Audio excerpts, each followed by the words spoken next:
Finally world cup का जो drama था वो खत्म हो चुका है and I am very happy कि club football is back. And एक क्लब फुटबॉल का जो अहम हिस्सा होता है दैट इज ट्रांसफर विंडो, क्योंकि ट्रांसफर विंडो एक ऐसा चीज़ है जहाँ पे आप प्रीवियस सीजन का जो गलतियाँ है उसको सुधर सकते हो एंड नेक्स्ट सीजन में वेल प्रिपेयर होकर आगे बढ़ सकते हो। But being a real Madrid fan I am already in dilemma कि हर टाइम हर सीजन हम लोग ट्रांसफर विंडो को जिस तरीके से निगलेक्ट करते हैं, आई डोंट थिंक कि हम लोग इसको क्यों नहीं अहम समझते हैं। लाइक लास्ट ईयर भी हम लोग ज़ावी अलोंसो के मुताबिक प्लेयर को साइन किए थे एंड सोचे थे कि हम लोग का जो सीजन जाने वाला है that would be a great, but somehow it went wrong.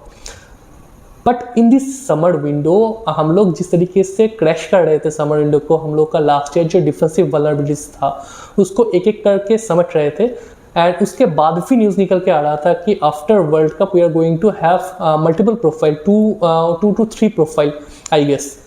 But currently अभी ऐसा सिनेरियो है कि हम लोग आई डोंट फील कि नेक्स्ट कोई मूव के लिए जाने वाले हैं एंड माइकल ओलिसे या फिर रॉड्री का जो डील है I think it is closed. लेकिन एक चीज़ आपको मैं बताना चाहूँगा ज़रूर कि आप देखो हम लोग जितने भी प्लेयर को इस समर ट्रांसफर विंडो में साइन किए all are experience veteran, but except Cucurella कोई भी वर्ल्ड कप में अच्छे से नहीं चला। लाइक मार्क कुकुरेया का एक brilliant world cup season and last year Chelsea में भी उसने अच्छा किए थे, but apart from mark कुकुरेया Konate को फ्रांस का स्क्वाड में जगह ही नहीं मिले ठीक से। उसके बाद ग्रामफिस का भी नीदरलैंड में अच्छा सीजन नहीं था एंड हम लोगों को तो पता ही है कि किस तरीके से पोर्टुगल में बर्नार्डो सिल्वा परफॉर्म किए हैं। सो आई डोंट फील कि हम लोगों को इस साइनिंग से सेटिस्फाइड होना चाहिए एंड हम लोग का जो मेन डिफेंस में जो वल्नरेबिलिटीज है उसमें हम लोग बास्तोनी से लिंक हो रहे थे, but I think at that point of time ये मूव होने नहीं वाला है। बट अगर हम लोग कोई सेंटर बैक पोजीशन पे नहीं साइन करते हैं तो दिक्कत क्या होगा कि अगर बाई एनी चांस सीजन के चलते चलते इतना लंबा सीजन है तो इसमें अगर कोनाटे कभी इंज्योर हो जाता है तो इन दैट केस हम लोग का सेंटर बैक का जो पेयरिंग होगा दैट इज अनमैच्योर डीनहाउसन एंड एक घुटने वाला रूडिगर। जो हम लोग का लास्ट सीजन में प्रॉब्लम था same problem will arise again and again. So for me I think हम लोग को एक अच्छे प्रोफाइल के लिए जाना चाहिए and I have an option जो मेरे माइंड में है दैट इज अर्जेंटाइन प्रोफाइल कुटी रोमेरो। आई थिंक कुटी रोमेरो जिस तरीके से अर्जेंटीना को संभाला डिफेंसिवली एंड जिस तरीके से उसका ball progression long ball passing है दैट इज आई थिंक ये एक रियल मैड्रिड में आके वैल्यू एडिशन कर सकते हैं। उसके बाद मेरे को सोचने में भी हंसी आता है कि हम लोग जो रॉड्री से कनेक्ट हो रहे हैं अभी करंटली, मतलब पहले भी रॉड्री से हम लोग कनेक्ट हुए थे एंड रॉड्री का डील समहाउ ऑफ हो गया था एंड उसमें बहुत सारे फैन का ये कहना था कि रॉड्री अभी उसका जो प्राइम है उसको एक्सपेल कर चुका है क्योंकि बंदे ने जिस तरीके से मैनचेस्टर सिटी में खेला एंड हम लोग जिस तरीके से मैनचेस्टर सिटी को डोमिनेटिंग पोजीशन में हराए थे उसमें सभी बोल रहे थे कि Rodri is not going to help Madrid. But अभी करेंटली जिस तरीके से रॉड्री का सीजन गया वर्ल्ड कप में पूरा नैरेटिव चेंज हो गया है।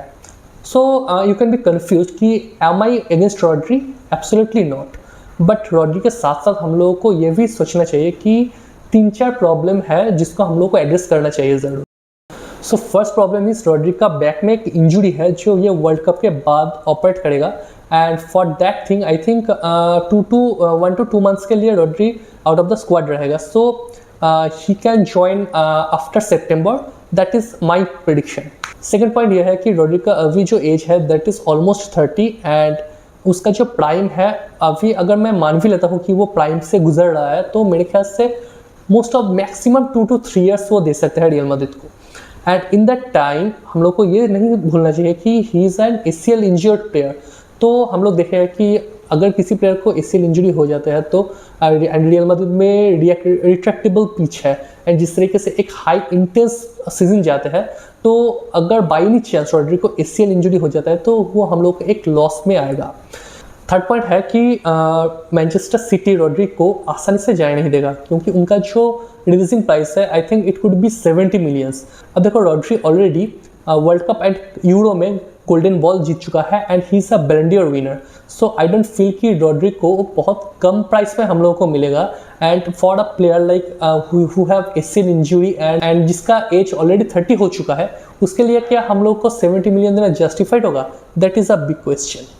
एंड द लास्ट पॉइंट जो कोई भी एड्रेस नहीं कर रहा है that is Rodri currently, not currently, for last few years वो मैनचेस्टर सिटी में पेप गार्डियोला के अंदर एंड डे ला फुएंटे के अंदर स्पेन में एक पोजीशन बेस्ड फुटबॉल खेल रहे थे, एंड वो जब रियल मैड्रिड पे आएगा उसका philosophy will be change. As per my understanding हम लोग एक ट्रांजिशन बेस्ड फुटबॉल खेलने जा रहे हैं, जहाँ पे हम लोग डिफेंस करेंगे एंड ट्रांजिशन पे बॉल मारेंगे, टिपिकल होसे मोरिनो सिस्टम।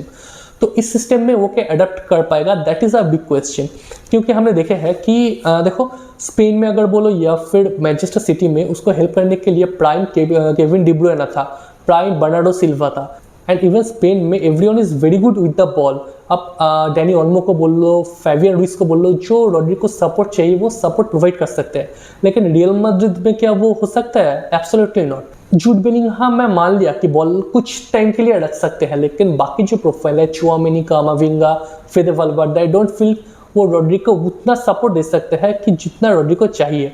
अगर ऑपोजिट में बार्सिलोना या फिर पीएसजी जैसा एक हाई प्रेसिंग टीम खेल रहा है एंड वो 2-3 बंदा रॉड्री के ऊपर चढ़ रहा है, तो ही कुड डू नथिंग। हम लोग देखे हैं अर्जेंटीना के पास बेस्ट प्लेयर मेसी रहने के बावजूद भी स्पेन किस तरीके से एक तरफा गेम खेला एंड डोमिनेट किया। फाइनली जो मेरे ख्याल से हम लोग अगर रॉड्री को साइन कर भी लेते हैं तो भी एक प्लेयर ज़रूर साइन करना चाहिए, that is our right wing.